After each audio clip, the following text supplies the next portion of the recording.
Hello friends, मेरे story channel में आप सबका स्वागत है। आज की हमारी कहानी है सम्मान बिकता है। घर में छोटी बहू का गृह प्रवेश हुआ और उसके साथ उसके दहेज का भी, जिसे देखकर हर किसी की आंखें फटी की फटी रह गई। जब से छोटी बहू के साथ इतना दहेज और कार को देखा है, तब से बस सास ससुर के पैर जमीन पर ही नहीं पड़ रहे हैं।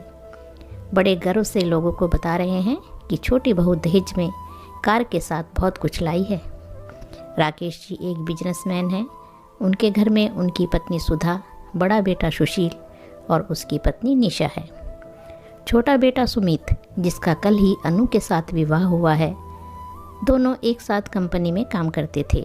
वहीं दोनों ने एक दूसरे को पसंद किया और अब दोनों विवाह बंधन में बंध गए हैं। जब से इतना दहेज देखा है, सुधा अपनी बड़ी बहू निशा को कुछ ना कुछ सुना देती और उसे तो अब वैसे भी यह सब कुछ सुनने की आदत सी हो चुकी थी। निशा गरीब घर की बेटी थी। उसके माता पिता इतना दहेज नहीं दे पाए। इस कारण अपने सास ससुर, यहाँ तक कि अपने पति तक से भी उसे बहुत कुछ सुनना पड़ता था।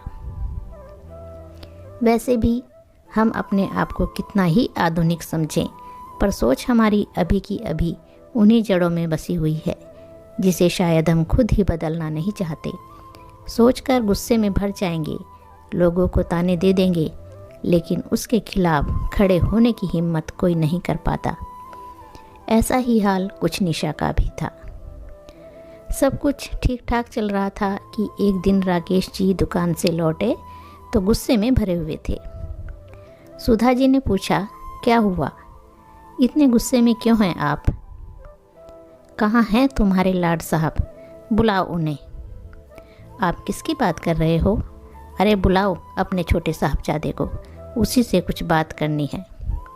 किस्मत ही फूटी है हमारी तो। हमारे बड़े साहबजादे शादी करके आए तो घर में बहू एक फूटी कोडी भी लेकर नहीं आई, और ये छोटे साहबजादे, इन्होंने तो हद ही कर दी है। दुनिया के सबसे रईस इंसान यही तो हैं। इतना शोर सुनकर घर के सभी सदस्य कमरे में आ गए। राकेश का तो सुमित और अन्नू को देखकर गुस्सा 7वें आसमान में पहुंच गया। वह चिल्लाने लगे, इतना अमीर हो गया है तू, जो गरीबों में दान करता फिरता है? सुधा, तुम्हें पता है यह साहबजादे अपनी बीबी का दहेज खुद खरीद कर लाए हैं। अनु के परिवार ने कुछ नहीं दिया है। ये सब सामान हमारे साहबजादे ने खरीदा है और उसके लिए इसने लोन तक लिया है।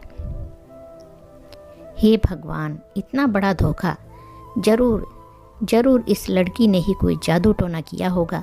एक से बढ़कर एक लड़की मिल जाती, ज़रूरत ही क्या थी इससे शादी करने की? पता नहीं लोगों की जब औकात ही नहीं होती है कुछ देने की, तो बेटियों की शादी करने को तैयार क्यों हो जाते हैं?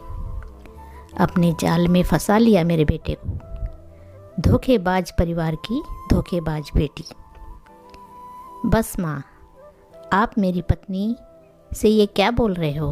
मैं भैया नहीं हूँ जिनके सामने आप उनकी पत्नी की बेइज्जती करते रहते हो और वह चुपचाप खड़े रहते हैं। हाँ, मैंने दहेज खरीदा है, क्योंकि शायद आप लोगों की नज़र में दहेज से ही एक औरत का मान सम्मान होता है। इसलिए उसके मान सम्मान के लिए मैंने यह सब कुछ किया है। अच्छा हुआ आप सबको पता चल गया। जब सम्मान बिकता है तो उसे खरीदने में क्या हर्ज है? अब आप लोग खुद ही फैसला कर लीजिए। इज्जत दोगे तो इज्जत मिलेगी, नहीं तो हम हमारा कहीं और बंदोबस्त कर लेंगे। अपने बेटे के मुंह से ऐसी बातें सुनकर ना तो राकेश जी के पास बोलने के लिए कुछ था और ना ही सुधा जी के पास। दोनों मूक दर्शक होकर एक दूसरे को सिर्फ देख रहे थे। लेकिन लालची लोग इतनी जल्दी हार मान जाएं, यह कैसे हो सकता है? आखिर सुमित और अनु को अपना बंदोबस्त कहीं और करना पड़ा। बेटा बहू तो गए ही गए, साथ ही वह सामान भी चला गया जिसके लालच में वो फूले नहीं समा रहे थे।